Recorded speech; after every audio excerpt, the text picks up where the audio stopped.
Chapter 1. Luca Vitiello didn't do fear. Fear was a contagion, a weakness that fractured the armor he wore, and in this life, a fracture meant death. But sitting in the cold, marble-lined boardroom, flanked by his two most trusted capos, a familiar dread coiled in his gut, tighter than the knot in his bespoke silk tie. It wasn't the sound of the enemy approaching, nor the unexpected sound of a police siren. It was the soft, measured tick of the antique clock in the corner, counting down the time he didn't have. Across the room, the commission, the ruling body of the 5 families, finished their customary glass of scotch and leveled their gaze at him. They weren't looking at the Don, the man who had tripled the family's holdings in 3 years through cold, calculated violence. They were looking at a vulnerability, and they were ready to exploit it. "It has been 6 months, Luca," old Sal Marucci stated, his voice a gravelly indictment that cracked the boardroom silence. "The Vitiello line demands continuity. The alliances are restless." Luca kept his face a mask of granite, a skill honed since childhood. "The business is secure, Sal. The new shipping routes are running at peak efficiency." "The bloodline is what secures the alliances, boy, not the docks," Sal snapped, slamming his fist on the mahogany table with a jarring sound. "You will find a wife. You will breed an heir. You will do it within the next year, or we will find a man who can." The ultimatum hung heavy in the air, a guillotine blade waiting to drop. The irony was exquisite. Luca, the ruthless Don who could order a man's execution without blinking, was paralyzed by the simple expectation of intimacy. Luca Vitiello was a virgin. His father, a paranoid, brutal pragmatist, had drilled one truth into him.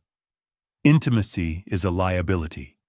A woman was a vector for betrayal, a soft spot an enemy could exploit. He had spent his life focused on discipline, on physical domination in combat, on the psychological control of his rivals.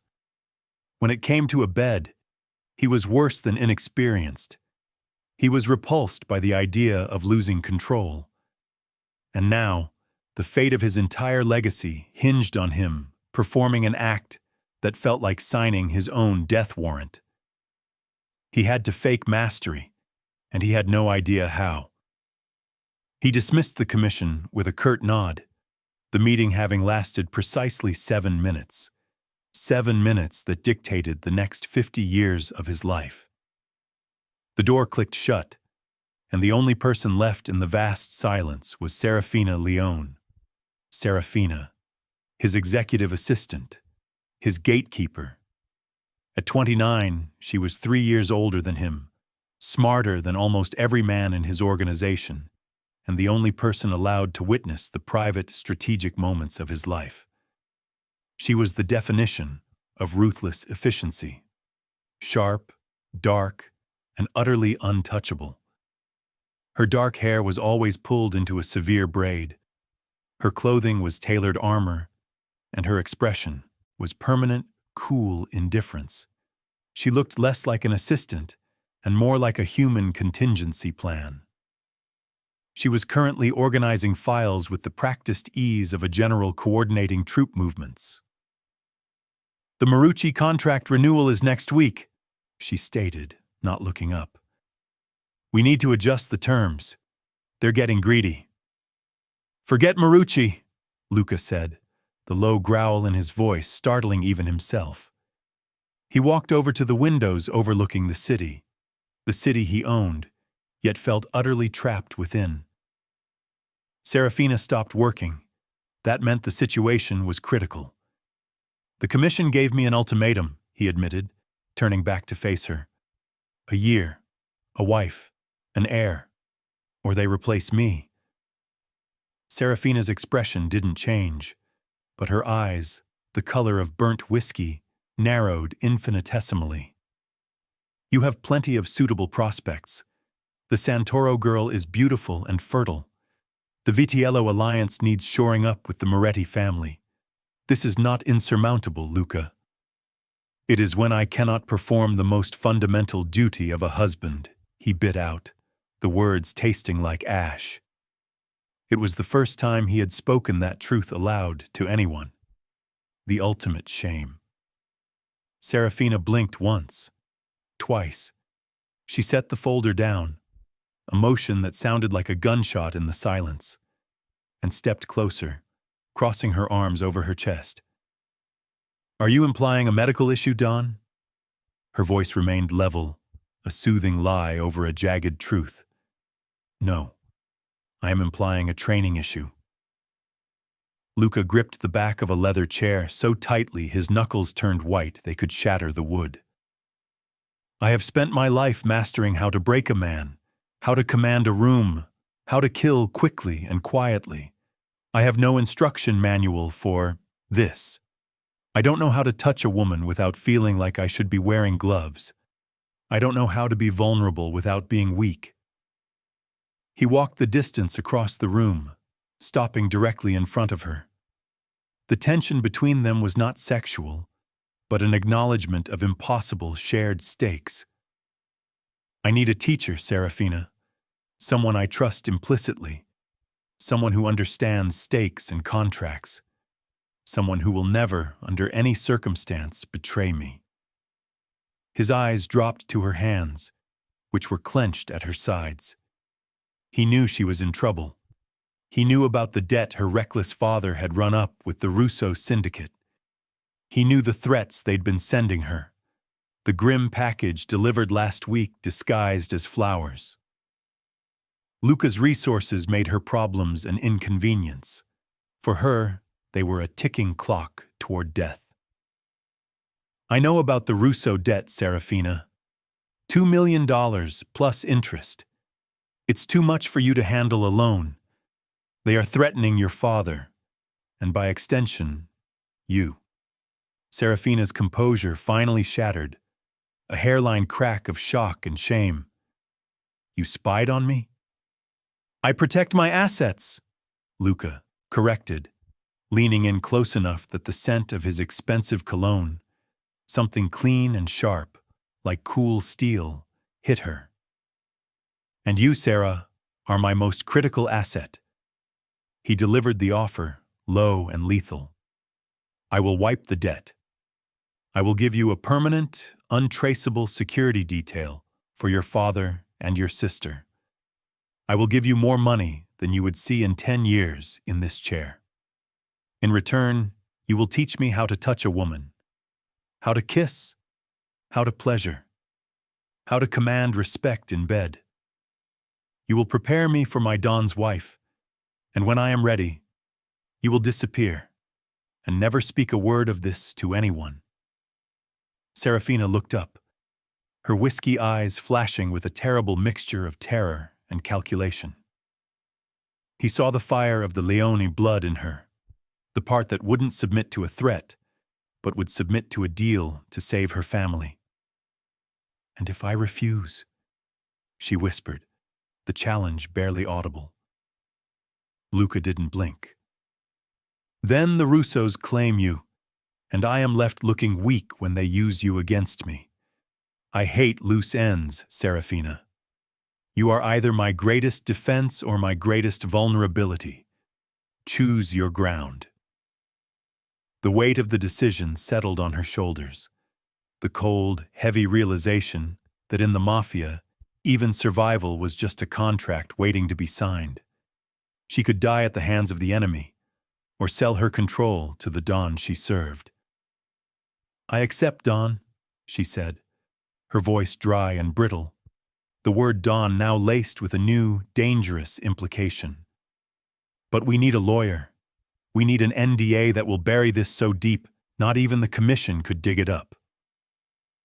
Luca finally smiled, a cold, sharp predator's smile that never touched his eyes. Always thinking ahead, Seraphina. That is why I chose you. He stepped away, the victory secured, but the tension was no longer about money or power. It was about what was coming next. The contract was signed, but the consequences were unwritten. Chapter 2. Seraphina. The lawyer Luca used wasn't just old and discreet. He was a ghost. A specialist in legal vanishing acts, operating from a soundproofed, reinforced bunker beneath a seemingly abandoned warehouse. The sterile environment, all polished chrome and cold concrete, perfectly mirrored the clinical, dangerous nature of the business Seraphina was about to transact.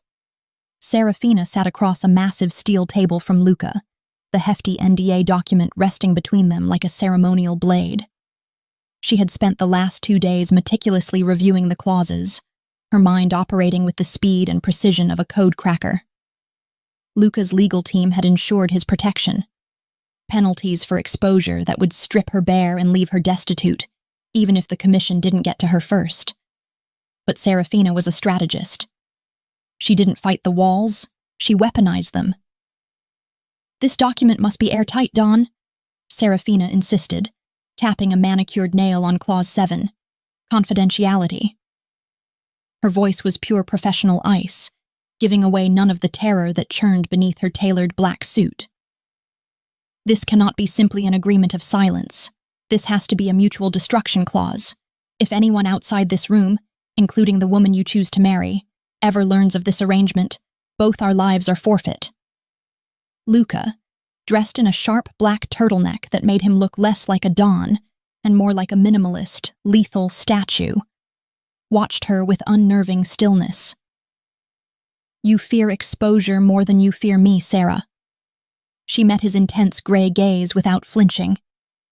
"I fear the chaos exposure would cause, Luca. The Russos, the commission, your own men. I fear the inevitable consequence of a woman getting too close to the Don and believing she has leverage.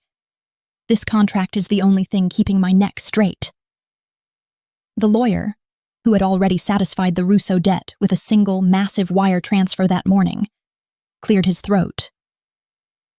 "The terms are clear, Ms. Leone. Full payment to satisfy outstanding debts, protection detail established, and a substantial final severance upon successful completion, contingent on absolute silence and immediate relocation." He slid the heavy document toward Luca. Luca signed first, his signature surprisingly elegant, yet firm. He pushed the document to Seraphina. As she picked up the pen, the full weight of her decision pressed down on her. $2 million, deposited instantly into a secure offshore account, was now tied to selling her body and her expertise to the coldest man she knew. She wasn't selling sex. She was selling power inversion. She was selling her control. "I need to add a clause," Seraphina stated, her voice steady. Luca raised an eyebrow, a flicker of genuine interest passing over his features. "Add it." Seraphina pushed the document back to the lawyer. "In the bedroom, the hierarchy reverses. You are my student, and you follow my explicit direction. I set the curriculum, the pace, and the rules of engagement. You cannot veto a lesson unless it violates a prior agreed-upon safety term. You have to submit to my instruction until I deem you ready." The lawyer glanced at Luca, awaiting the execution order, or at least a furious denial. Luca leaned forward, his elbows resting on the steel table. "You want dominance over the Don, Seraphina? You want to command me?" "I want control over the variable, Luca," she corrected, her voice low and tight. "You need to learn to surrender to pleasure, to accept kindness, and to trust. You can only learn that if you're not the one in charge. If you refuse to relinquish control during the instruction phase, I cannot guarantee success. Your problem is not physical prowess, Don. Your problem is emotional surrender. That only happens when you are actively submitting." A long, thick silence ensued. The air in the room grew heavy, charged not with hostility, but with the sudden, sharp tension of two alphas measuring each other's resolve. Seraphina realized this was the true risk, not the Russos, but the raw ego of the man across from her. Finally, Luca gave a slow, deliberate nod. "Fine, but know this. I am a very quick learner, Sarah, and I will eventually take back the reins, It is a fundamental law of nature. Seraphina signed the NDA, the act burning the bridge between her current life and her future. Her father and sister were safe. Now she had to navigate the next 12 months in a bed with the man who owned her city. And now, temporarily, her will. That evening, the Vitiello compound was eerily quiet. Seraphina reported to the Don's personal wing, a space she had only ever entered to deliver classified reports or check on his security systems. The rooms were minimalist, decorated in shades of gray and black. Cold, sterile, and impersonal. She found him not in his vast, underutilized library, but in his private gym, a space even more intimidating than his office. Luca was hitting a heavy bag with the kind of ruthless precision that characterized his leadership. He was shirtless, his back a canvas of hard, defined muscle, sweat plastering his dark hair to his temples. Every strike was a controlled explosion of power. She stood in the doorway, armed with her black curriculum notebook and a bottle of water. This was her armor now, unwavering professionalism. "We start in 10 minutes, she announced, her voice echoing slightly in the vast space. Luca didn't stop. Thwack, thwack, thwack. "The setting is inappropriate for the first lesson, Seraphina. I prefer the clean lines of the sitting room." "No, it's not," she countered, stepping inside. The metallic scent of sweat and leather was thick here. "The first lesson is not about sex, Luca. It's about de-escalation. Your body is trained to attack, to defend, to control. If I take you straight to a bed, you'll treat it like a battle. We start here, where your defenses are highest, where you feel most powerful." He finally stopped, the heavy bag swaying gently. He didn't turn around, but she felt his intense focus. "And what is the curriculum, Professor?" he asked, his voice low and dripping with challenge. Seraphina tossed the towel at his head. It landed perfectly. "Your first assignment is to clean up, put on soft clothes, cashmere, sweats, nothing that feels like a uniform or armor. And then, you will report to the sitting room. You will sit. You will listen. And you will take the first command without question." She turned to leave. "Seraphina." His voice was a low warning, the tone of a Don who was used to instant, absolute obedience. She paused at the door, her hand resting on the smooth, cold brass knob. "I may be your student in this," he said, finally turning to face her, his chest heaving slightly from exertion. His eyes were cold, assessing.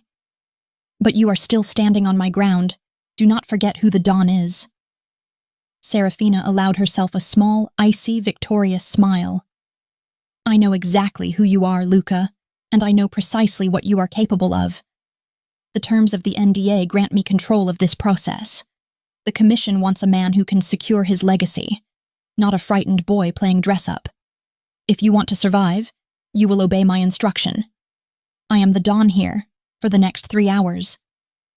She left the room before he could respond, her heart hammering against her ribs. She was terrified, but she was in control. She was dismantling the Don, piece by calculated piece. Chapter 3. Seraphina. The sitting room on the Don's floor was designed for cold negotiation, not intimacy. It featured 2 sterile leather club chairs facing each other, a minimalist marble fireplace, and recessed lighting that made everything look institutional. It was a space that demanded logic, not feeling. When Seraphina returned, Luca was already there. He had followed her instruction, but with visible rebellion.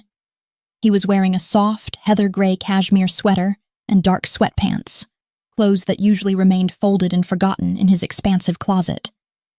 They made him look younger, softer, and crucially less imposing, a stark contrast to the coiled tension in his shoulders. He looked like a handsome, deadly graduate student waiting for a difficult exam. He had chosen the chair facing the fireplace. Seraphina took the opposite one, ensuring the light was neutral. She held a black notebook, the curriculum, and a pen. "Rule 1, she began, her voice professional, completely devoid of flirtation. No agenda, no goal except to observe. You are not here to pleasure me, and you are not here to complete a task. You are here to learn how your body communicates before your mouth does. Luca leaned back, his long legs stretched out. I believe my body communicates efficiency, intimidation, control. It does, Seraphina agreed, making a note. But the man who communicates only those things can only command fear. Your future wife needs to see desire, tenderness, and safety. She needs to see the man who can protect her, not just destroy her enemies. She set the notebook down and met his gaze.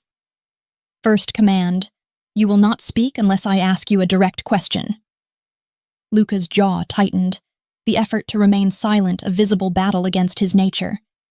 He gave a sharp, curt nod. Good. Now, look at my hands. He immediately obeyed, his intense gray eyes locking onto her hands, which rested calmly on her knees. The focus was so sharp it felt like a physical weight. Tell me what you see, she asked. His silence stretched, a palpable thing in the room. His eyes were dissecting her, analyzing her skin, the silver rings she wore, the slight tremble that she hoped he didn't notice. Speak, Luca. I see competence, he finally answered, the word clipped. I see precision, no dirt, no sign of manual labor. They are hands of administration. Seraphina smiled, a genuine, brief flash of warmth that surprised them both. That is the professional assessment. Now, the second layer, the intimate layer. What do you feel when you look at them? Do you want to touch them? Do you want to hurt them? Do you want to lift them to your mouth? Luca frowned. This was the first time she had introduced desire into the equation. He shifted uncomfortably in the soft chair. His eyes, however, stayed glued to her hands. The room temperature seemed to rise 3 degrees. They are a distraction, he admitted, his voice low and ragged. They are small. They are too vulnerable to be resting there unguarded.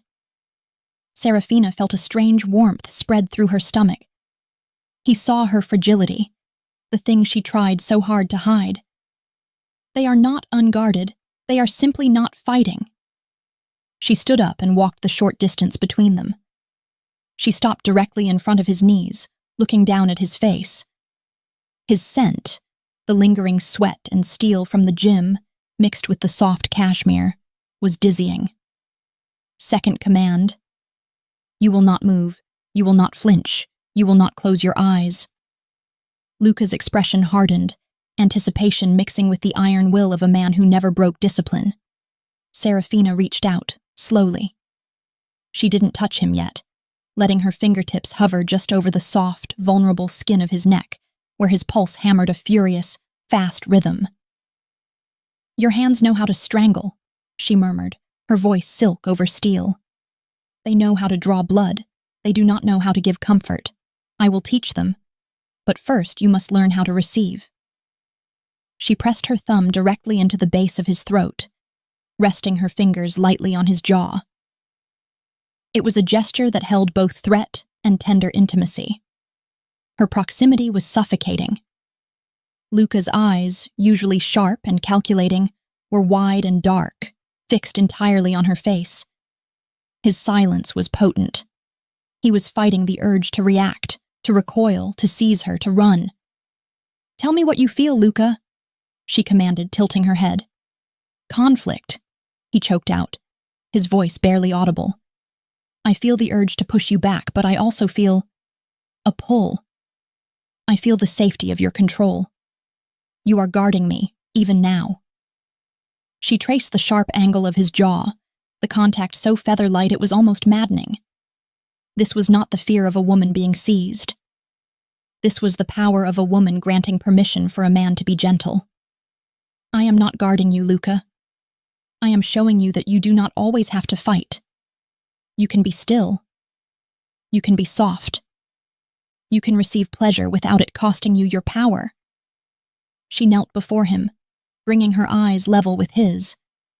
The air was heavy with heat and unspoken tension. Her breath feathered against his lips. Now, she whispered, her hands dropping to his waist, feeling the taut muscle even beneath the cashmere.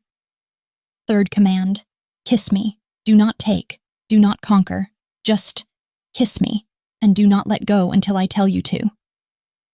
This was the core of the lesson, the moment the professional barrier was meant to break. Luca didn't hesitate this time. All the tension in his rigid body focused into the single, consuming action of his mouth meeting hers. It wasn't soft. It was the raw, starved force of a man who had denied himself sustenance for decades. It was a hungry, fumbling collision of lips and teeth, powerful and deeply unsatisfying, because he was attempting to conquer a pleasure he didn't understand. Seraphina pulled back instantly, breaking the kiss after only a second. Luca's eyes snapped open, blazing with confusion and immediate aggression. He had been rejected. The Don was used to success. "What was that?" he demanded, the command overriding the earlier instruction for silence. "That," Seraphina breathed, her own pulse ragged. "Was you trying to take the objective? You tried to dominate the kiss, Luca. You didn't taste me. You didn't feel the surrender. You were in control, and you were terrible at it." She watched the cold, calculated shame flood his face, worse than any physical blow. "We try again. Fourth command, hands on my face, softly, no gripping, and this time you submit to my lead." She took his large, calloused hands and guided them to frame her jaw, forcing his touch to be delicate. She leaned in again, and this time, when their lips met, she controlled the rhythm. She opened her mouth just enough to invite him in, not demand his entry. She moved with patient, deliberate slowness, teaching him the language of intimacy instead of the language of war. The change was immediate and devastating. Luca, forced to follow her lead, stopped fighting. He leaned into the touch, a low, guttural sound escaping his throat as his body finally, painfully, allowed itself to feel something other than the need for control. Seraphina deepened the kiss, allowing the raw hunger she saw in his eyes to mix with the tender deference he offered. He was a perfect student, terrifyingly intense, and now terrifyingly obedient to her command. She knew in that moment that she wasn't just teaching him how to kiss. She was dismantling his entire defense system. And that, she realized with a sickening jolt, made her the most dangerous thing in his life. She was the one holding the demolition trigger. Chapter 4. Seraphina. The aftermath of the kiss was a searing, chaotic silence. Luca was breathing the heavy, shallow breaths of a man who had just run a 3-mile sprint, carrying a 50-pound vest. His large hands, which Seraphina had guided to cup her face, were trembling slightly against her skin. He was staring at her with wide, pupils-dilated intensity, the look of a predator who had just realized his prey was the most dangerous creature he'd ever encountered. Seraphina was equally wrecked. The kiss hadn't just been an instruction, it had been an electrical current. She had felt the precise moment the rigid wall surrounding Luca Vitiello fractured, allowing raw, desperate hunger to flood forward. It was potent, terrifying, and utterly addictive. She gently removed his hands from her face, placing them back on his cashmere-covered knees, and stood up, retreating to the safety of her professional distance. "Your assessment, Luca," she commanded, her voice slightly rougher than usual. She picked up her notebook, using the physical act of writing to recenter herself. He ignored the notebook, pushing himself forward in the chair. "What did you do?" His voice was a low snarl, but it lacked command. It was purely confused. "I taught you how to follow a lead," Seraphina explained, flipping open to the next blank page. "When a woman initiates and controls the rhythm, it forces the man to focus on receiving, rather than taking. You were waiting for my cues. You felt the difference." Luca's intense gaze dropped to the indentation her lips had left on his. "I felt weakness. A surrender I cannot afford." "That is the primary hurdle," Seraphina agreed, making a note. Subject interprets tenderness as tactical error. Your father trained you to believe that vulnerability costs you power. I am here to teach you that selective vulnerability is power. It generates loyalty. It generates devotion. No woman, not even a strategic mafia bride, will submit to a man who only knows how to command with cold metal. She knelt beside him again, not to kiss, but to offer comfort. This was the hardest part of the curriculum. She reached out, placing her hand gently, openly on his forearm. Luca flinched. Not a dramatic jump, but a tightening of muscle. A minute recoil that confirmed the psychological root of his physical abstinence. That is lesson 2, she stated calmly, ignoring the flinch. The lesson of stillness. Your body is trained to react to touch as a prelude to combat. When a woman touches you like this, she ran her thumb slowly over the cashmere covering his skin. You must learn to stay in the moment, stay in the safety of the contact. Seraphina waited, applying gentle pressure. Seconds bled into eternity. Luca's muscles remained rigid beneath her touch, but he didn't pull away. He was obeying the instruction, fighting his deep-seated instinct to flee contact. Tell me about your father, she asked, pivoting the subject sharply. The NDA allowed her full access to his psychological terrain, and she would use it. Luca's eyes glazed over, staring past her toward the wall. He was meticulous. He believed any expression of comfort was a crack in the foundation. He never touched my mother. Not in public, not in private. His touch was always corrective. Corrective? Luca let out a harsh, humorless laugh. He preferred the back of the hand, or the belt, to show me that pain was the only trustworthy constant. That if I were disciplined enough, pain would cease. Love was a foolish fantasy. Seraphina absorbed this like a therapist, but her heart twisted with genuine sympathy.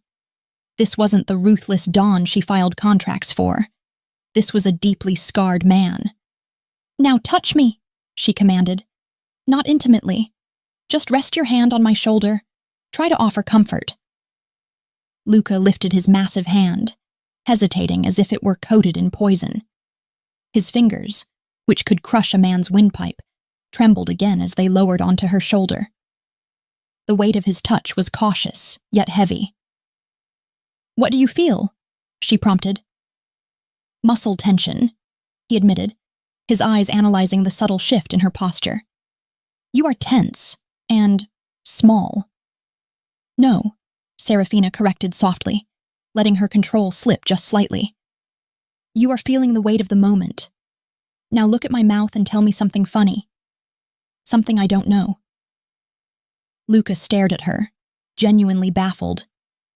Funny? I don't recall. I believe the last time I observed humor was watching a security feed where our rival, Old Man Mancini, tripped over a puppy. Seraphina burst out laughing, a genuine, high-pitched, entirely unprofessional sound.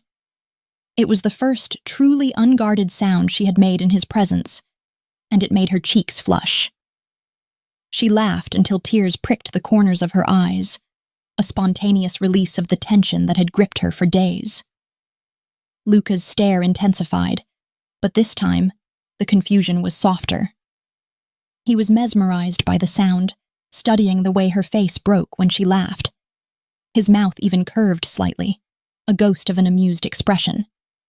What? She asked, still breathless from the absurdity. It is loud, Luca observed, tilting his head slightly. But it is not aggressive. It generates a surprising sense of ease. I see why humans utilize it. It's efficient at dispelling stress. Seraphina shook her head, still smiling. That, Luca, is connection. It makes me trust you more than all the men you have killed combined. The stillness lesson is complete. Now let's go to the bedroom. Luca's pupils immediately dilated, the command in his eyes reigniting. The shift from cold analysis to intense, focused hunger was immediate. The bedroom? I thought we were de-escalating. We have de-escalated the touch. Now we escalate the intent, she said, standing up and retrieving her notebook. The next lesson is about proximity and respect. We are moving to a safe house in Tribeca. Pack soft clothes only. No weapons allowed inside the house. You will submit to the environment. She saw the internal debate rage across his face, the demand for control fighting the promise of pleasure, and the fear of the unknown. He knew the safe house was outside his primary security sphere, a terrifying vulnerability. But the man who had terrified the entire commission gave a reluctant nod. He was addicted to her instruction, terrified of his own inadequacy, and desperate for the fulfillment she represented. $2 million to teach the Don how to love, Seraphina thought, collecting her clipboard. This isn't an NDA, this is a demolition sequence. She had just survived the first lesson, but she knew the final consequence would be the destruction of her heart. Chapter 6, Seraphina. The silence in the armored SUV was heavier than the steel-reinforced doors. Luca sat beside me, staring straight ahead, his profile cut from granite and shadow. He hadn't said a word since he shoved me into the back seat and barked at his driver to drive. His hand rested on his thigh, inches from mine, still, relaxed, and terrifying. It wasn't the hand of a student anymore. It was the hand of the man who had just crushed Franco Russo's wrist like a dry twig because he dared to whisper in my ear. My heart was beating a frantic rhythm against my ribs. The NDA, the rules, the carefully constructed hierarchy I had built to keep us both safe. It had all just been incinerated in the ballroom of the Pierre Hotel. Luca, I started, my voice sounding thin in the pressurized cabin. We need to discuss damage control. Assaulting the Russo heir at a neutral event is a declaration of, stop. He didn't shout. He didn't turn his head. The word was a low, vibrating command that snapped my mouth shut instantly. He turned slowly to look at me. The streetlights outside flickered over his face, illuminating eyes that were no longer gray. They were black, dilated holes of obsession. Do not speak to me of politics, Seraphina.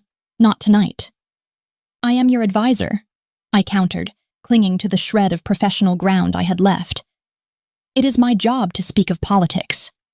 Your job, he said, reaching out to trace the line of my jaw with a single, calloused finger, was to teach me, and I have learned.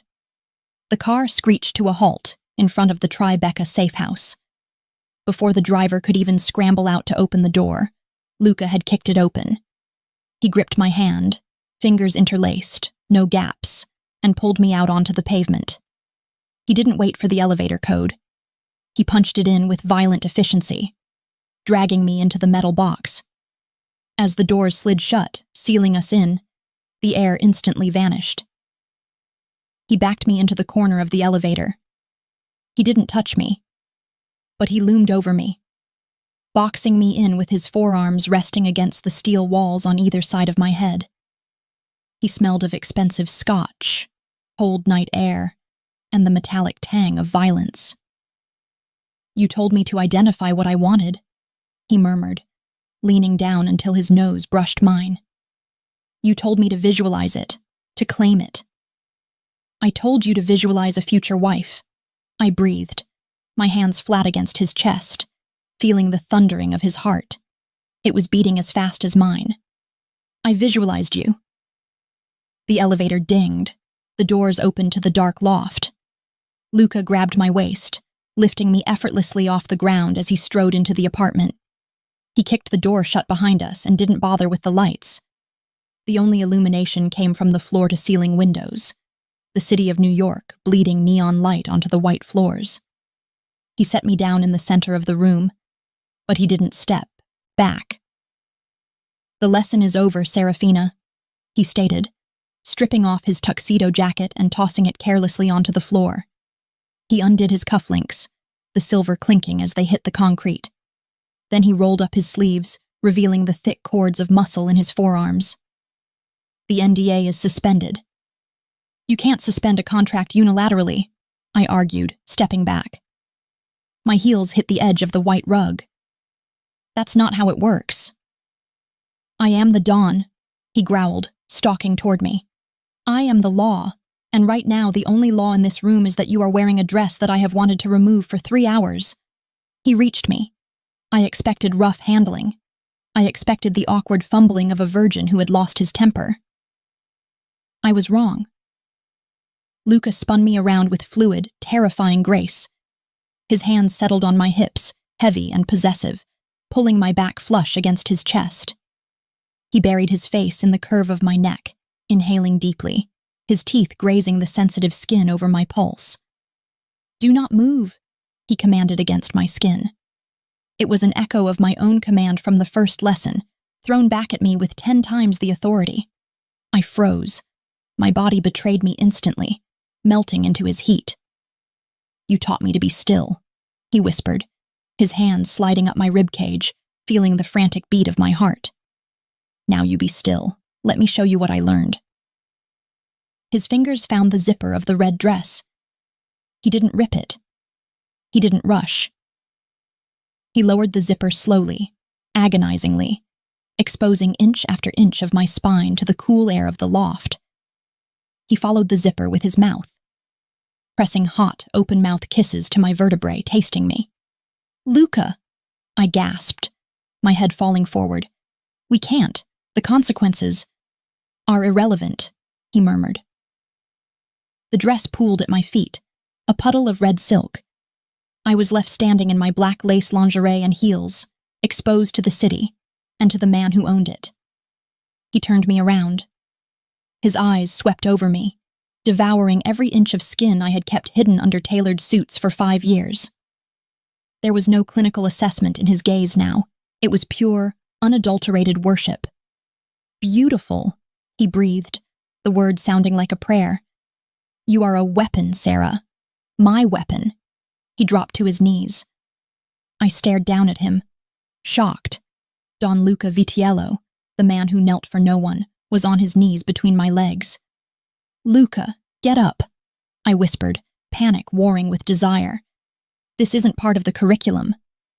No, he agreed, looking up at me, his gray eyes burning with a dark, feral intelligence. This is the practical application. He placed his hands on my waist, his thumbs pressing into my skin, grounding me. The look in his eyes was so intense, so filled with raw, concentrated hunger, that the air left my lungs. He wasn't asking for permission. He was telling me that everything I was, everything I had been hiding, now belonged to him. When he leaned forward, pressing a kiss to the inside of my thigh, my knees buckled. Luca, I choked out, my hands tangling in his dark hair, gripping him tight. Let go, Seraphina, he ordered, his voice a low vibration against my skin. I have you. And then he destroyed me. It wasn't a battle for control anymore. It was a surrender. The world narrowed down to the heat of his touch, and the sound of my own name falling from his lips like a devotion. I had spent years building walls to keep the world out, to keep myself safe, but Luca didn't climb the walls. He simply walked through them as if they were smoke. I shattered completely. I cried out, arching back, lost in a storm of sensation that wiped my mind clean of contracts, of debts, of enemies. There was only Luca. Only the man who had learned to love by learning to worship. Time lost its meaning. When the world finally came back into focus, the city lights were still blurring through the windows. Luca picked me up, actually picked me up, cradling me against his chest like I weighed nothing, and walked toward the massive white bed in the corner of the loft. He laid me down on the sheets, looming over me. He stood there, chest heaving, looking at me like I was a kingdom he had just conquered and would burn the world to keep. You asked for a teacher, I whispered, my voice wrecked, my hand reaching out to touch his face. I think the lessons are over. Luca shook his head slowly.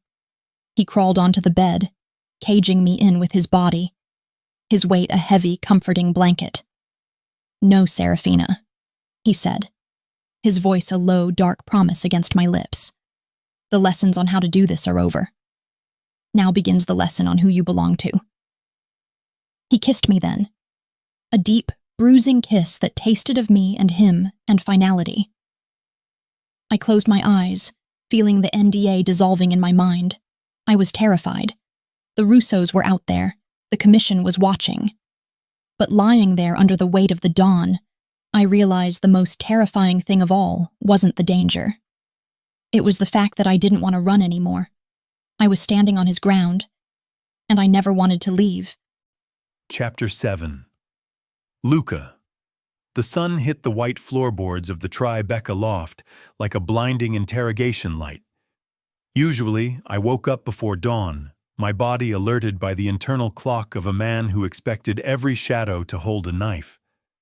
I would wake up alone, cold, and instantly calculating the logistics of the day. Shipping routes, rival movements, money laundering schedules. Today, I woke up warm. There was a weight on my chest, a soft, rhythmic pressure that synced with my own breathing. I looked down. Seraphina was asleep on top of me.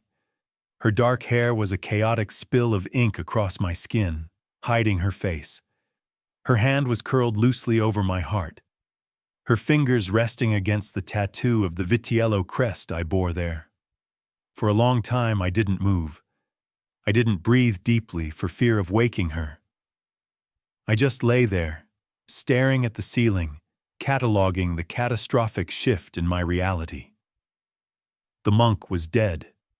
The disciplined, unfeeling machine my father had built to run the 5 families had been dismantled, stripped for parts, and reassembled into something starving. I lifted my hand, studying the tremors that usually plagued me when I broke routine. There were none. My hand was steady. The constant, low-level hum of anxiety that had been the soundtrack of my life since I was 16 was gone. It had been silenced by the scent of vanilla and the memory of her name broken on a cry of pleasure. Seraphina stirred.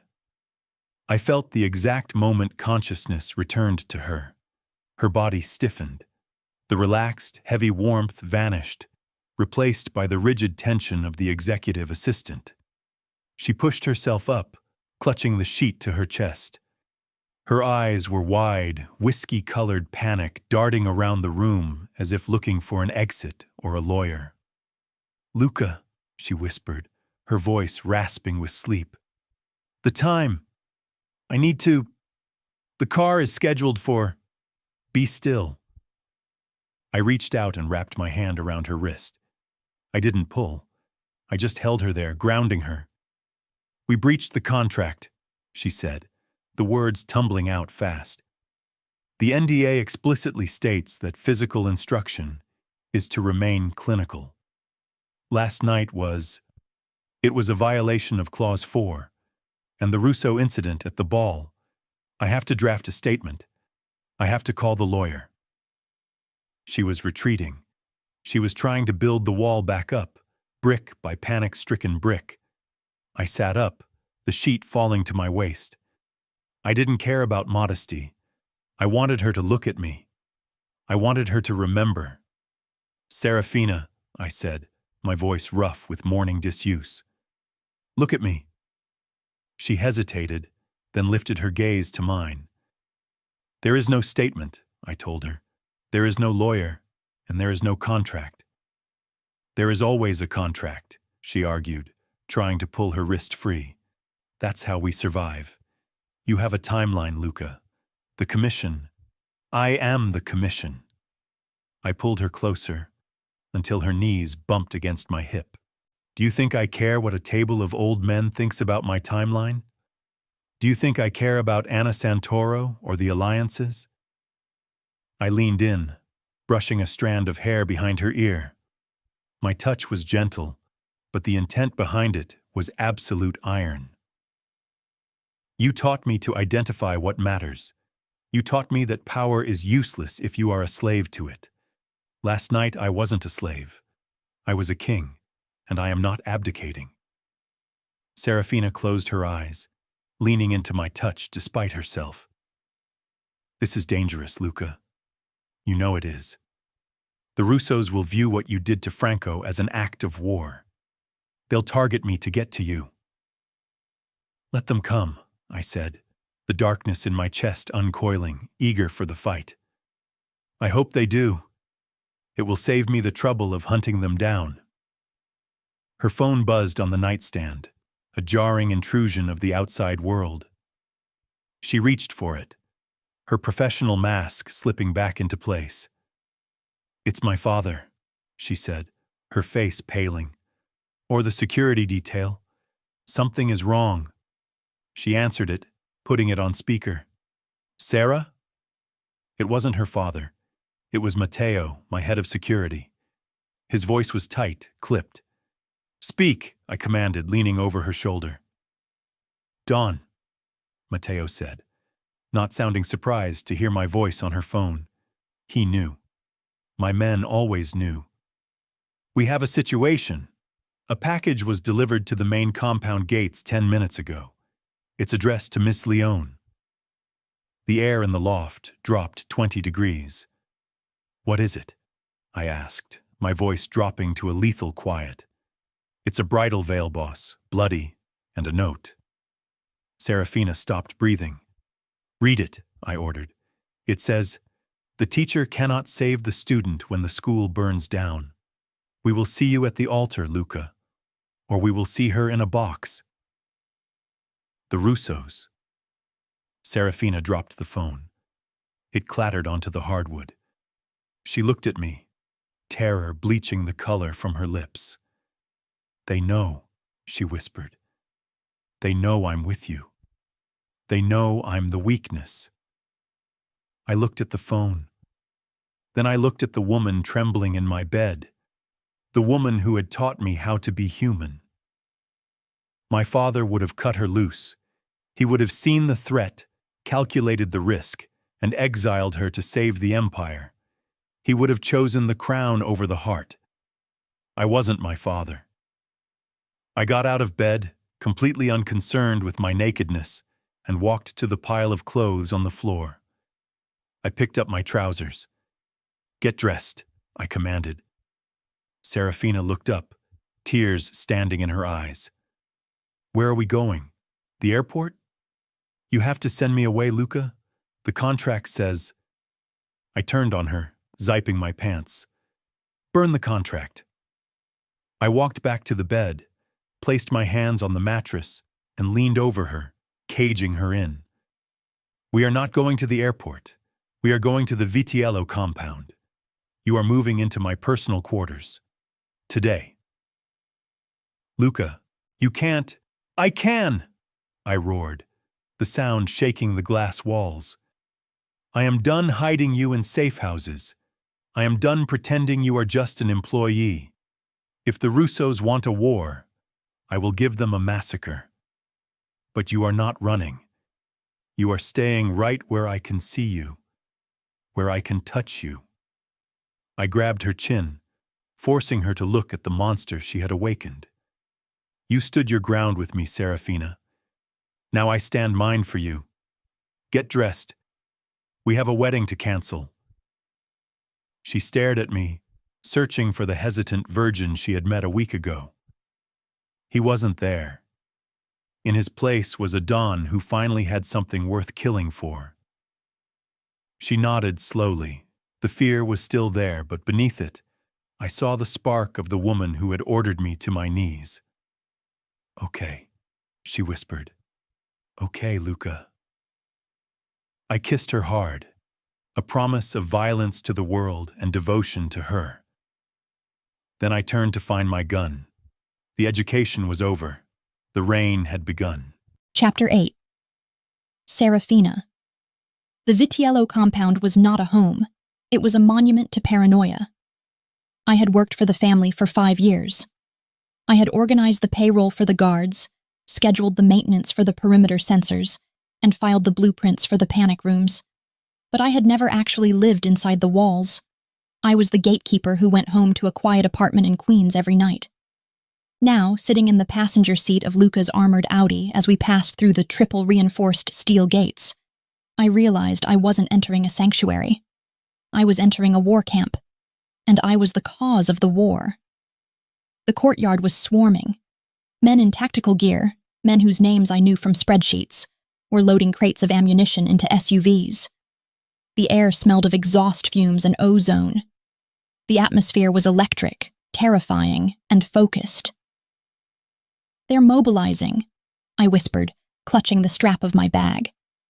Inside was the pistol Luca had forced into my hand before we left the loft. "Safety off," he had said. "If anyone but me opens your door, shoot." "We are not mobilizing," Luca corrected, his voice calm and terrifyingly devoid of the boyish hesitation I had seen during our first lessons. "We are hunting. There is a difference." He parked the car in the Don's reserved slot, right in front of the main entrance. Before the engine died, Matteo was at the window. Luca got out. I watched them through the bulletproof glass. Matteo, a man twice Luca's age and a veteran of 3 Mafia wars, looked at the Don, then looked at me in the passenger seat. He didn't look confused. He looked resigned. Luca said something low. Matteo nodded sharply and tapped the roof of the car, the signal that the perimeter was secure. Luca opened my door. He didn't offer a hand. He reached in and unbuckled my seatbelt, his knuckles brushing the swell of my breast. The possessiveness of the gesture made my breath hitch. "Out," he commanded softly. "Keep your head up. You are not a prisoner here. Do not look like one." I stepped out onto the gravel. Every eye in the courtyard shifted to us. The mechanics, the soldiers, the house staff, they all froze. They knew me as Ms. Leone, the woman who signed their checks and fired them for incompetence. They had never seen me in yesterday's clothes, with messy hair, standing at the Don's right hand. I straightened my spine. I channeled every ounce of the Ice Queen persona I had perfected over a decade. If I was going to be the target on Luca's back, I would be an armored one. "Matteo," I said, my voice steady.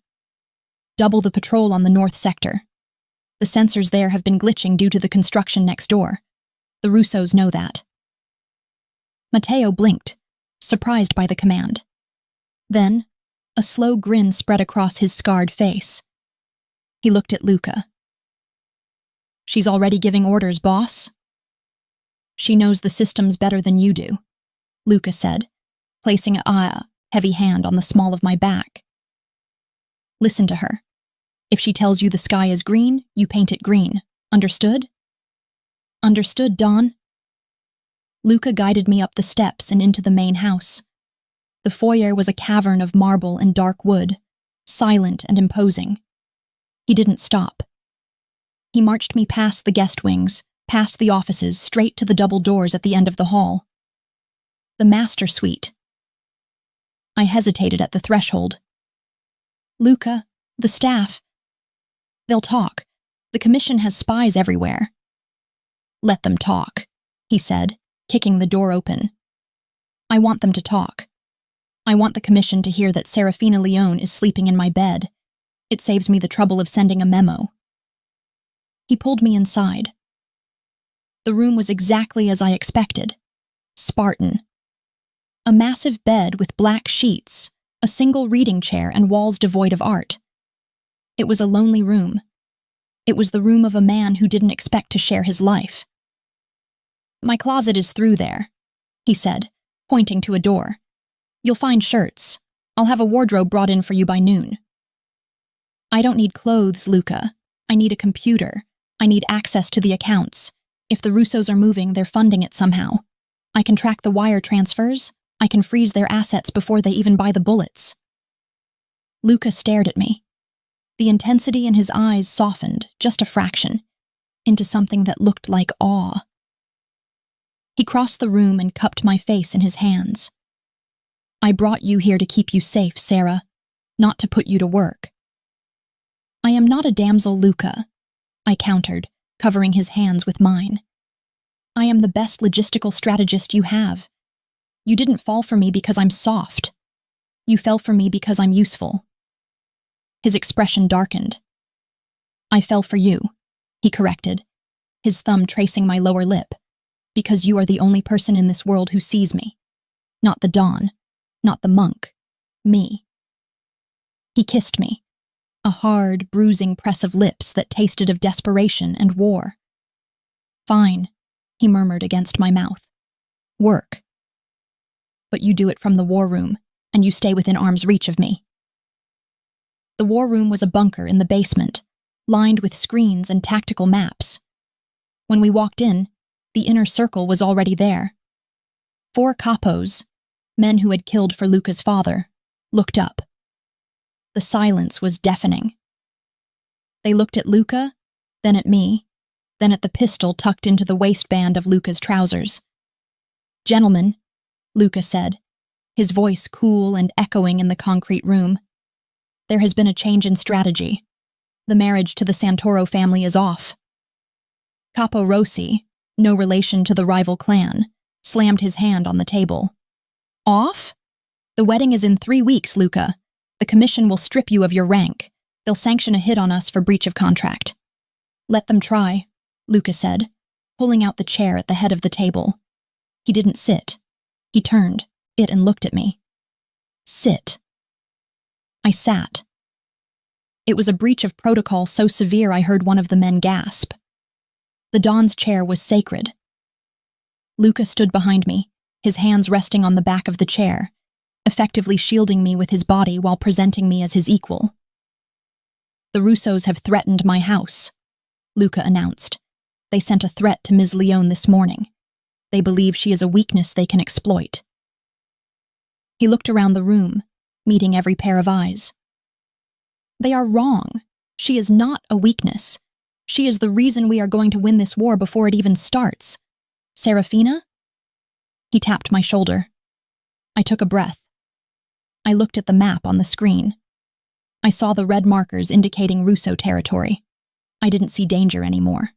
I saw numbers. I saw logistics. I saw a puzzle I knew how to solve. The Russos are cash poor, I said, my voice projecting clearly. I've been tracking their shell companies in the Caymans. They're leveraging their shipping lines to pay for the new shipment of arms from Eastern Europe. That shipment docks in Newark in 48 hours. The capos stared at me. If we seize that shipment, I continued, pointing to the harbor on the map, they default on their loans. The Russians they're buying from will come collecting. We don't have to fight the Russos. We just have to bankrupt them and let the cartel handle the rest. Silence stretched for a beat. Then Capo Rossi let out a low whistle. She's right. If we hit the docks, they're dead in the water. Exactly, Luca said, a terrifying pride radiating from him. We hit the docks tonight. I lead the team. No, I said, spinning the chair around to face him. You can't. It's a trap, Luca. They expect you to retaliate with force. They'll be waiting for you at the docks. I am not sending my men to do a job I won't do myself. You're not sending anyone, I said, standing up so we were eye to eye. You're going to attend the opera. The room went dead silent. The opera? Luca repeated, his eyes narrowing. The commission is attending Tosca tonight, I explained, my mind racing 3 steps ahead.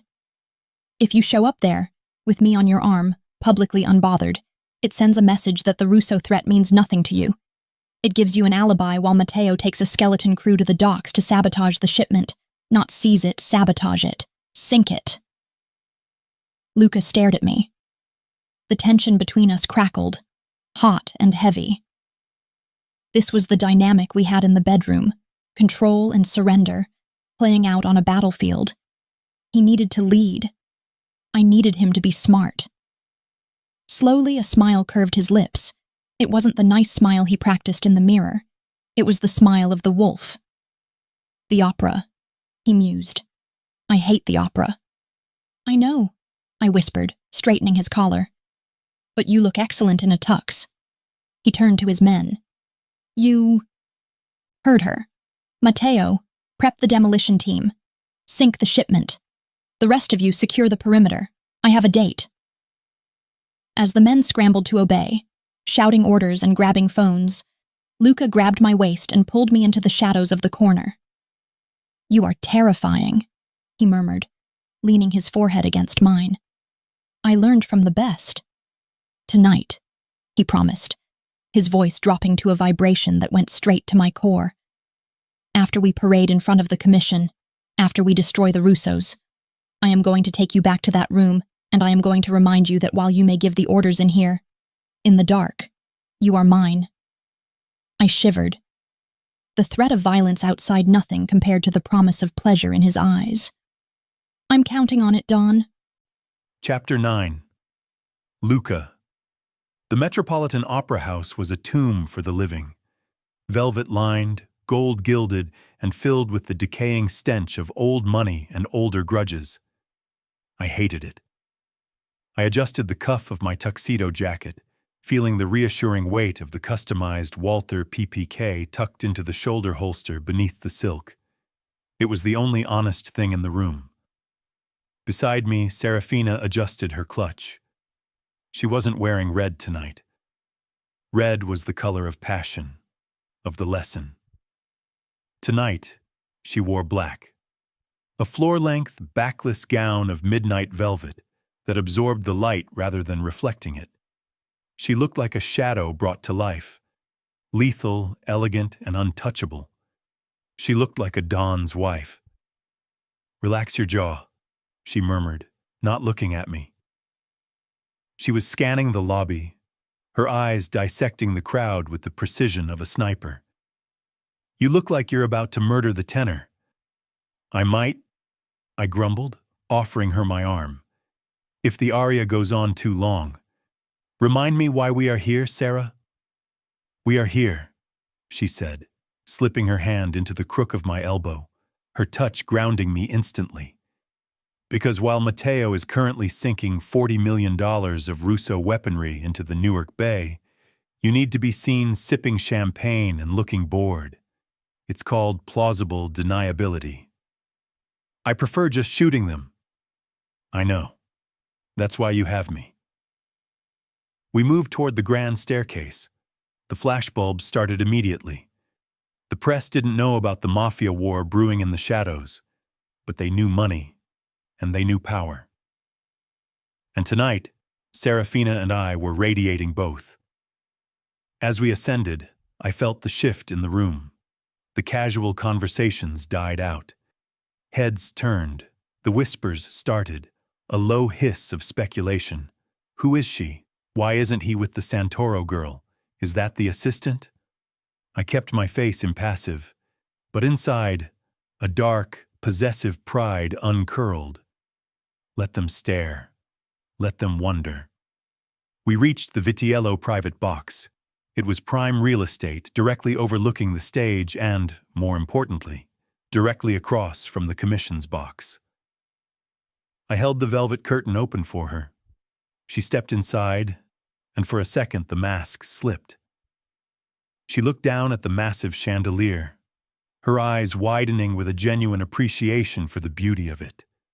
It was a reminder that before she was my strategist, she was a woman who probably dreamed of nights like this. Nights not stained by blood debts and NDAs. I resolved right then to buy her the damn opera house if she wanted it. "Sit," I said, pulling out her chair. She sat, the black velvet pooling around her feet.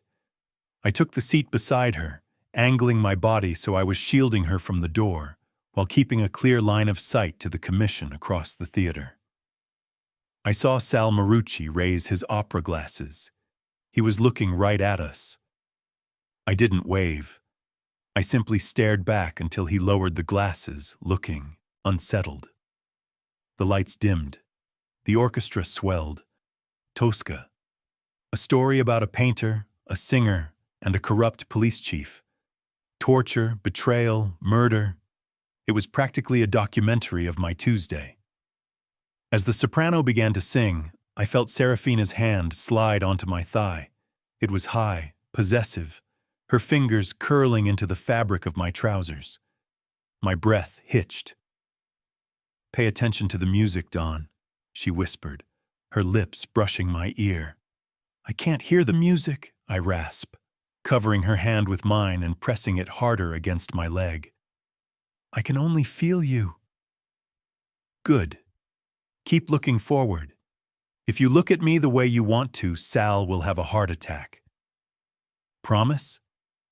She suppressed a laugh, the sound vibrating against my shoulder. For an hour, we played the part. We sat in the dark, an image of high society elegance, while under the cover of the shadows, her thumb traced circles on my inner thigh, driving me slowly, agonizingly insane. It was a different kind of torture than the one on stage, a torture of restraint. I wanted to pull her into my lap. I wanted to take her right there in the Vitiello box, in front of God and the commission. Then, my phone buzzed in my pocket. Once, long, the signal. I pulled it out, shielding the screen. A single text from Matteo. Package delivered to the fishes. No casualties on our side. I let out a breath I didn't know I was holding.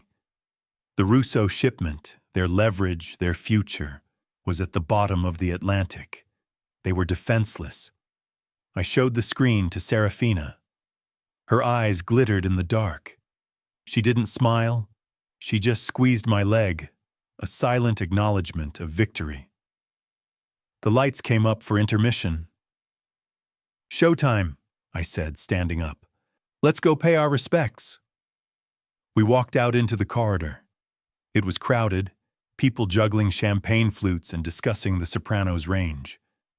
We cut through them like sharks through a school of minnows. We found the commission in the VIP lounge.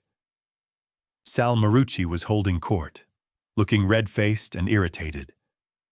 Standing next to him was Giovanni Santoro, Anna's father. When they saw us, the conversation stopped dead. "Luca," Giovanni spat, stepping forward. He was a small man with a big ego. "You have some nerve showing your face here. My daughter has been crying for 2 days. You embarrassed her at the ball." "I saved her," I corrected calmly. "Anna is a nice girl, Giovanni. She deserves a husband who will notice when she buys a new dress. I am not that man." "You had an agreement," Sal interjected, jabbing a finger in my direction. "The timeline, Luca. You are reckless, parading your secretary around like a trophy. It's an insult to the families." I stepped forward. I didn't raise my voice. I didn't need to. I let the monk slide away, revealing the wolf. "She is not a trophy, Sal, and she is certainly not just a secretary." I reached out and pulled, Seraphina flush against my side. "This woman," I announced, my voice carrying over the hushed lounge, "just orchestrated the financial dismantling of the Russo syndicate while sitting in the dark, listening to Puccini. As of 10 minutes ago, the Russos have defaulted on their arms deal. They are finished." Sal's face went slack. "What? How?" "Logistics," Seraphina said smoothly, her voice cool and sharp as cut glass. "And superior strategy. The Vitiello family is now the sole power in the port. You're welcome." The silence that followed was heavy, stunned. They looked at Seraphina with new eyes, not as a bedwarmer, but as a threat, a player. "The wedding is off, Giovanni," I told Santoro, my tone final. "I have made my choice. You can accept it and enjoy the profits of a unified city, or you can fight me. But know this, if you fight me, you fight her, and she is smarter than all of you combined." I didn't wait for a response. I turned to Seraphina. "Are you hungry?" I asked, the menace vanishing from my tone, replaced by simple devotion. "Starving," she admitted, a small smile playing on her lips. "Let's go. I know a place that makes excellent pasta, and it has much better security." We walked away, leaving the most powerful men in New York staring at our backs, speechless. We made it to the lobby before the adrenaline hit. Seraphina laughed, a breathless, incredulous sound. "Did you see Sal's face? she asked, clutching my arm. He looked like he swallowed a lemon. He looked afraid, I said, stopping at the exit doors. They all did. I turned her to face me, blocking out the paparazzi waiting outside. You were perfect, Sarah. Cold, brilliant, lethal. I had a good teacher, she whispered, adjusting my tie. I shook my head. No, you did that on your own. I leaned down, needing to taste the victory on her lips. I kissed her, deep and slow, ignoring the flashbulbs that erupted through the glass doors. Let them take the picture. Let them put it on the front page. Don Vitiello and his queen. I pulled back, breathless. Let's go home. We have a war to finish. But as we stepped out into the cool night air, the hairs on the back of my neck stood up. The paparazzi parted too easily. The car, my car, was idling at the curb. But Matteo wasn't in the driver's seat. I grabbed Seraphina, shoving her behind me, my hand flying to my gun. Get down! The window of a passing black sedan rolled down. The barrel of a submachine gun emerged. The opera was over. The shooting had begun. Chapter 10. Seraphina. The world didn't fade to black. It exploded into white. The sound of the submachine gun was deafening, a mechanical roar that tore through the elegant silence of the Lincoln Center Plaza. Glass shattered, a million diamonds raining down on the pavement. I didn't have time to scream. Luca was moving before the first bullet hit the chassis of the Audi.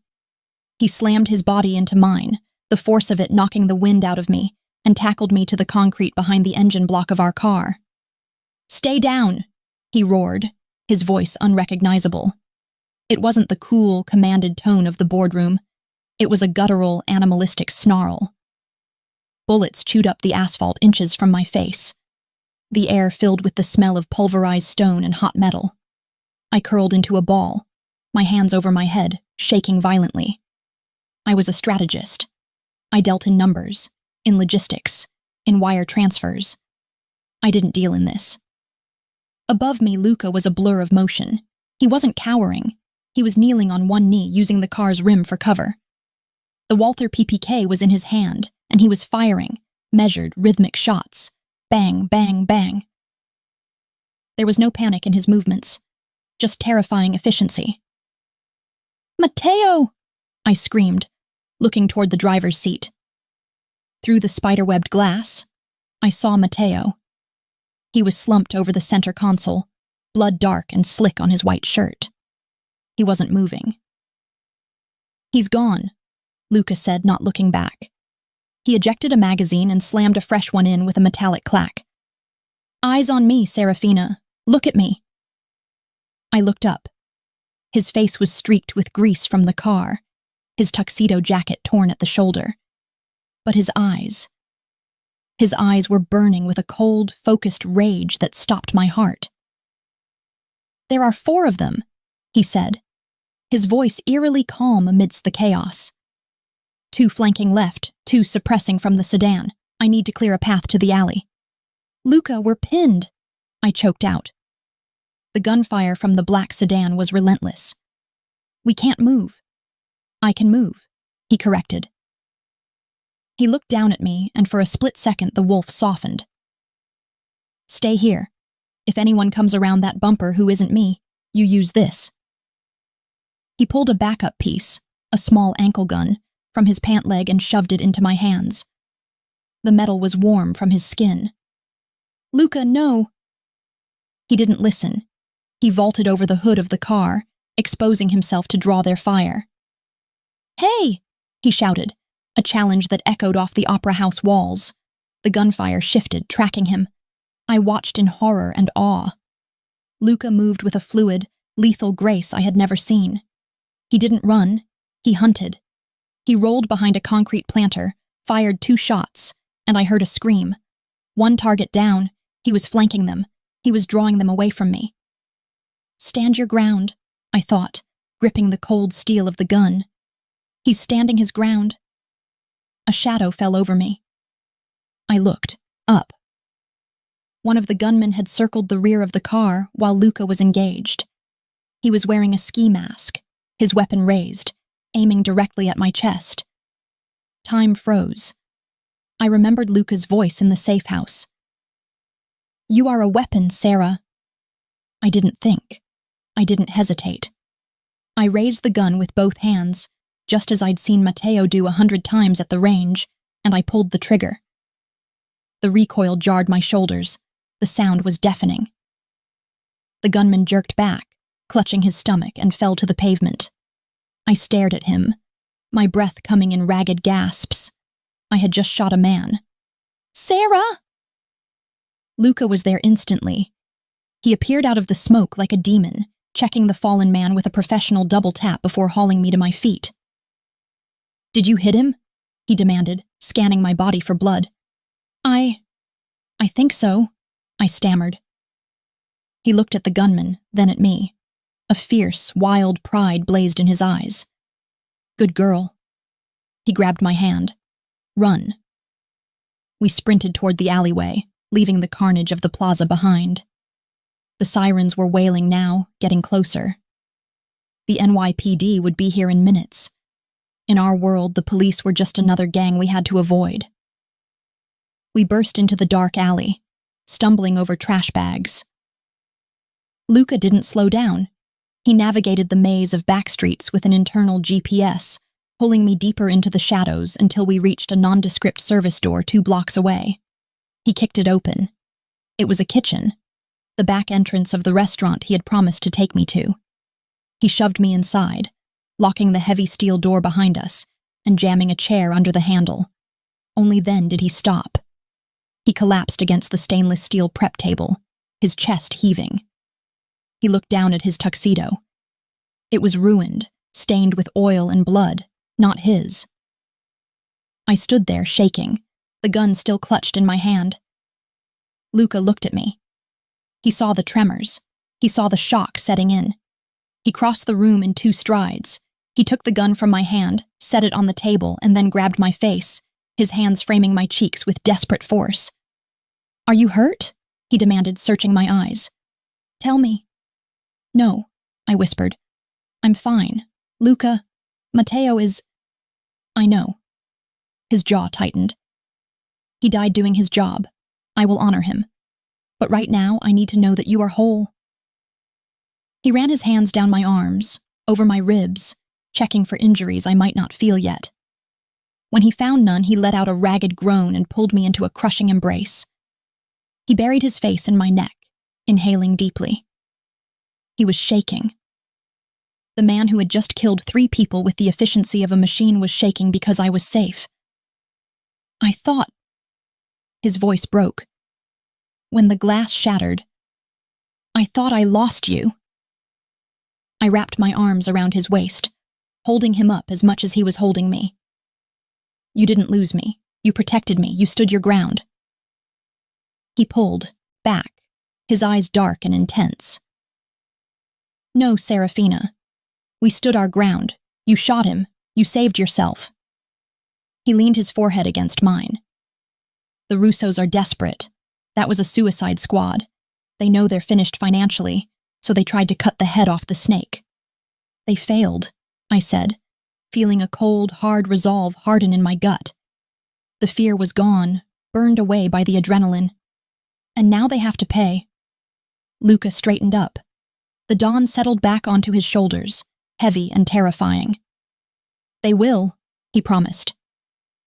He reached for a landline phone on the wall, secure, untraceable. He dialed a number. "It's Vitiello," he said into the receiver. "The opera is over. Burn the Russo compound. Leave nothing standing." He hung up. He turned back to me, extending his hand. It was blood-stained, bruised, and the steadiest thing in the world. "Are you ready to go home, Sarah?" I looked at his hand. I thought about my quiet apartment in Queens. I thought about the NDA. I thought about the safe, boring life I could have had. Then I looked at the man who would burn a city for me. I took his hand. "Take me home, Luca." Chapter 11. Luca, The Vitiello compound was in lockdown. The floodlights were on, turning the night into a stark, white day. I pulled the stolen getaway car, a dented sedan we'd borrowed 2 blocks from the opera house, up to the main gate. The guards raised their rifles until they saw my face. Then, the gates flew open. I didn't stop for debriefing. I drove straight to the front steps. "Get the doctor!" I barked at the first soldier who ran up to the car. "And get the commission on the secure line. Tell them if they aren't at my table in 1 hour, I will assume they were complicit in the attack, and I will come for them next." I walked around the car to Seraphina's door. She was sitting still, her hands resting in her lap. The blood on her black velvet dress had dried to a crusty, dark maroon. It wasn't her blood, but seeing it on her made my vision swim with red. I opened the door. "Sarah." She looked up. Her eyes were clear. The shock had faded, replaced by a cold, hard porcelain mask. It was the face of a woman who had looked into the abyss and decided to build a castle there. "Is it done?" she asked. "The Russo compound is burning," I confirmed. "My men confirmed the kill order 5 minutes ago. The Russos are history." She nodded slowly. She didn't ask for comfort. She didn't ask for a shower. "Then we have a meeting," she said, stepping out of the car. She refused my hand, standing under her own power. "Do not let me change, Luca." I frowned. "You are covered in blood." "Exactly," she said, her voice steel. "Let them see it. Let them see what happens when they come for us." A fierce, terrible pride swelled in my chest. She wasn't just surviving this world. She was conquering it. The boardroom was silent. The air conditioner hummed, but the men sitting around the mahogany table were sweating. Sal Marucci, Giovanni Santoro, and the heads of the other 2 families sat in their chairs, looking like men awaiting a firing squad. They had heard the news. They knew the Russos had been wiped off the map in a single, coordinated strike. They knew I had walked out of an ambush that should have killed 20 men. The double doors opened. I walked in first. I hadn't changed either. My tuxedo was torn, my shirt stained with grease and Matteo's blood. I threw the Walther PPK onto the table. It slid across the polished wood and stopped in front of Sal. He flinched. "An explanation," Sal stammered, wiping his forehead with a handkerchief. "Luca, we had no idea. The Russos acted alone. It was madness." "It was an attempt to decapitate the 5 families," I said, remaining standing. "They attacked me. They killed my head of security. They threatened my house." I leaned forward, placing my knuckles on the table. "And you let it happen. You let them borrow money. You let them buy arms. You watched them circle me like vultures, hoping I would fall so you could pick the carcass." "No," Giovanni protested. "We are allies, Luca. We have a contract." "Had," I corrected. "The contract was based on the premise that I needed your support to hold the city. Tonight proved I do not need your support. I removed the threat alone." You cannot rule alone," Sal whispered, looking old and frail. "You need a wife. You need an alliance." "I have a wife," I said. I turned to the door. "Enter." Seraphina walked in. The room gasped. She looked like a nightmare, and a goddess rolled into one. The blood on her dress was a stark, violent statement against her pale skin. Her hair was wild, smelling of smoke and ozone. She didn't look at the floor. She looked at each man in turn, dissecting them with the cold precision I loved. She walked to the head of the table, my chair, and stood beside it. "This," I announced, moving to stand next to her, "is Seraphina Leone. She is the strategist who bankrupted your rivals. She is the soldier who shot the man sent to kill her. And she is the only person in this room I trust with my life." I looked at Giovanni. Your daughter is safe, Giovanni. I sent her home. She is a child. Seraphina is a queen. Do not insult me by comparing them again. I looked at Sal. You demanded an heir. You demanded stability. I placed my hand on Seraphina's waist, marking her. This woman is the only stability you will get. She is the brain behind the Vitiello brawn. You can accept her as my wife and enjoy the most profitable era in the history of our organization. Or you can reject her. I picked up the gun from the table and checked the chamber. But if you reject her, you reject me. And if you reject me, you join the Russos. The silence stretched, heavy and suffocating. Seraphina didn't flinch. She rested her hand on top of mine on her waist. It was a small gesture, but it screamed unity. It screamed, touch him and die. Sal Marucci looked at the gun. He looked at the burning intensity in my eyes. He looked at the blood on Seraphina's dress. Slowly, painfully, he stood up. He bowed his head toward Seraphina. Donna Leone, he said, his voice cracking. It is an honor. Giovanni stood next, then the others. One by one, the old guard stood and bowed to the executive assistant they had ignored for years. They weren't bowing to tradition. They were bowing to power. Sit, Seraphina commanded. Her voice was calm, professional, perfect. They sat. She looked at me. A small, private smile touched her lips. The smile she had given me in the elevator. The smile that promised everything. Shall we discuss the new shipping routes, gentlemen? She asked, pulling out the chair at the head of the table. I didn't sit.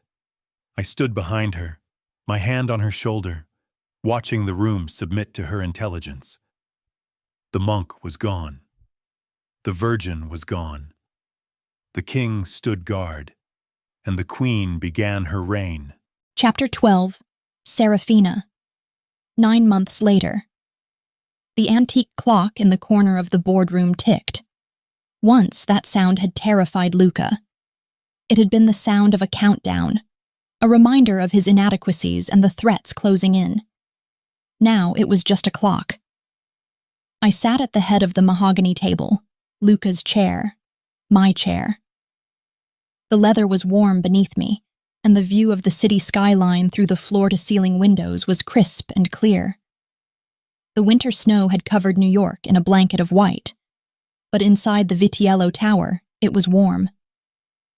The shipping manifest for the Q4 projection is conservative, I said, sliding the file across the table to Sal Marucci. Sal didn't sneer. He didn't question my right to be there. He picked up the file with a hand that trembled slightly. Conservative is safe, Donna Leone, Sal mumbled, using the title the families had adopted. Not Mrs. Vitiello. Donna Leone, it was a distinction Luca insisted on. I wasn't just his wife. I was a power in my own right. Safe doesn't buy loyalty, Sal, I corrected, resting my hand on the curve of my stomach. And with the new arrival coming, I want the surplus liquid. Expand the route. Sal nodded immediately. Yes, Donna, of course. The double doors opened. They didn't just open, they swung wide with force. Luca walked in. The room instantly shifted. The capos sat up straighter. The air grew sharper. Even after months of peace, a peace bought with the blood of the Russo syndicate, Luca still commanded a room by simply existing in it. He was wearing a charcoal 3-piece suit, cut to perfection, but his tie was loose and his top button was undone. He looked tired, lethal, and devastatingly handsome. He didn't look at Sal. He didn't look at the charts. He looked straight at me. Out, he commanded. Sal blinked. But Don, we haven't finished the... Out! It wasn't a shout. It was a low rumble of thunder. The capos didn't hesitate. They grabbed their files and scrambled for the exit like schoolboys escaping a principal. Within 10 seconds, the boardroom was empty. The door clicked shut. Luca walked toward me. He didn't stop until he was standing between my spread knees, his hands gripping the arms of the chair, caging me in. "You've been in here for 4 hours," he growled, leaning down to press a kiss to my forehead. "You missed lunch." "I was busy securing your empire," I teased, reaching up to toy with his loose tie. "And I had a protein bar." "Unacceptable." He spun the chair around so I was facing him fully. His gaze dropped to my stomach, which was swollen and round beneath my black knit dress. The heir. The requirement. His expression softened, the wolf receding to reveal the man who worshipped me. He placed a large, warm hand over the baby. "He's kicking," Luca murmured, a wonder in his voice that never failed to make my heart ache. "He's impatient, like his father." Luca smirked. "He's stubborn, like his mother." He knelt down, a position that no longer shocked me but still thrilled me. He pressed his face against my belly, murmuring something in Italian to our son. I ran my fingers through his dark hair. It was hard to believe this was the same man who had sat in this office a year ago, terrified of touching a woman. The monk was a distant memory. In his place was a man who touched me constantly, obsessively, as if he needed to reassure himself I was real. "I found the NDA," he said suddenly, his voice muffled against my dress. I froze. I thought I burned it. "You missed a copy. It was in the old archives." He looked up, his gray eyes dancing with amusement. "Clause 7 regarding clinical detachment. I believe we have violated that quite thoroughly. I'm sure I can find a lawyer to sue you for breach of contract." I laughed. "Let them try." He stood up, pulling me with him. "I own the lawyers, I own the judges, and I own the plaintiff." He lifted me onto the edge of the mahogany table, stepping between my legs. The playful mood vanished, replaced by the heavy, hooded heat that still made my knees weak. "Luca," I breathed, glancing at the door. "The staff—" "No better than to enter," he finished, his hands sliding up my thighs, gathering the fabric of my dress. "You spent all morning being the strategist, Sarah. I need the wife." He kissed me, and the world narrowed down to the taste of him. Coffee, power, and unconditional possession. It wasn't the tentative kiss of our first lesson. It was the claiming kiss of a man who knew every inch of me and couldn't get enough. "You know," I whispered against his lips, "I think you've finally mastered lesson 3. "Which one was that?" he murmured, his mouth trailing down my neck. "Subtle dominance." Luca laughed, a low, dark sound against my skin. "There is nothing subtle about how much I want you, Seraphina. I told you once. I visualized you. I claimed you, and I stood my ground." He pulled back, looking at me with a fierce intensity that burned. "You saved me," he said, the words raw and honest. "You didn't just teach me how to fuck, Sarah. You taught me how to live. You turned a ghost into a man." I cupped his face, tracing the sharp line of his jaw. "And you gave me a kingdom, Luca. You gave me a home where I didn't have to hide." He turned his head, kissing my palm. "Then the contract is fulfilled," he whispered. "Fulfilled," I agreed. "Good. Then we can negotiate the new terms." "And what are those?" He grinned, lifting me into his arms as he turned toward the private elevator that led to our penthouse. "Lifetime appointment," he said. "No resignation allowed, and mandatory extensive night classes." I laughed, burying my face in his neck as he carried me out of the boardroom, leaving the business of the empire behind.